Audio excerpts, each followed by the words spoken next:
La somme théologique de saint Thomas d'Aquin, première partie, question 49, article 2. Le souverain bien, Dieu, est-il la cause du mal? Nous lisons dans saint Augustin, question 83, Dieu n'est pas l'auteur du mal parce qu'il n'est pas la cause de la tendance au non-être. Résumé de l'argumentation. Puisque Dieu, le bien suprême, est infiniment parfait, il ne peut être la cause du mal que par accident. Explication corps de l'article. Il faut dire ceci. Le mal qui consiste dans le défaut de l'action trouve sa cause dans le défaut de l'agent. Voilà ce que nous avons établi plus haut. Or Dieu ne peut avoir de défaut, puisqu'il possède la perfection suprême.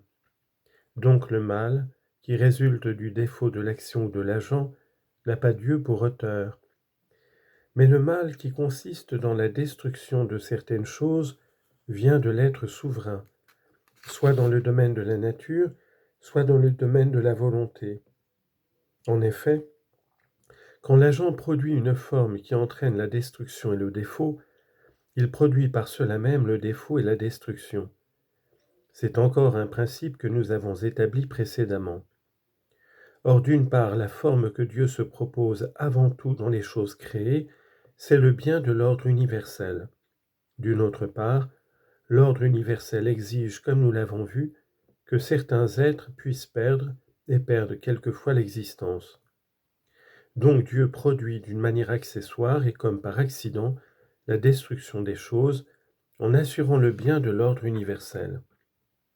Ainsi l'Écriture sainte dit-elle, au premier livre des Rois, chapitre 2, verset 6, « C'est le Seigneur qui ôte et donne la vie. » Et si nous lisons ailleurs, Sagesse, chapitre 1, verset 13, qu'il n'a point fait la mort, cela veut dire seulement qu'il ne se la propose pas pour fin directe de ses actions.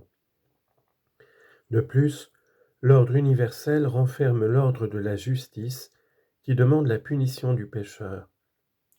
Concluons donc que Dieu est l'auteur de la peine, mais qu'il ne l'est pas de la faute.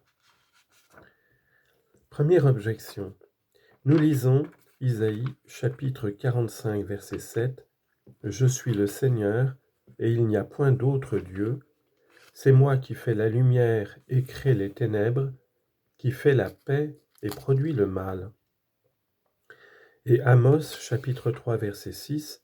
« Arrive-t-il dans la ville un mal qui ne vienne pas du Seigneur ?» Réponse. L'Écriture sainte parle, dans les passages cités plus haut, des maux qui punissent le péché, mais non du péché même. Deuxième objection. Les effets de la cause seconde doivent être attribués à la cause première. Or, d'une part, Dieu est la cause du bien, nous l'avons vu dans une discussion précédente. D'une autre part, le bien est la cause du mal, nous l'avons prouvé tout à l'heure. Donc, le mal doit être attribué à Dieu. Réponse. Il faut attribuer les effets de la cause seconde à la cause première, dans ce qu'ils ont d'être et de perfection, oui. Dans ce qu'ils ont de privatif et de défectueux, non. Comme le mouvement dans le boiteux vient de la force motrice et la claudication de la courbure de la jambe, de même ce qu'il y a d'être et d'actualité dans l'action mauvaise a Dieu pour auteur, mais ce qu'il y a de défectueux a la créature pour cause. Troisième objection. Le philosophe dit « La perte du navire a la même cause que sa conservation. » Or Dieu est la cause de la conservation de toutes les choses, donc il est aussi la cause de toute perdition et de tout mal. Réponse. On attribue à la nature la perte du navire parce qu'elle n'a pas fait ce qui pouvait le sauver. Mais Dieu fait tout ce qui est nécessaire à la conservation des êtres.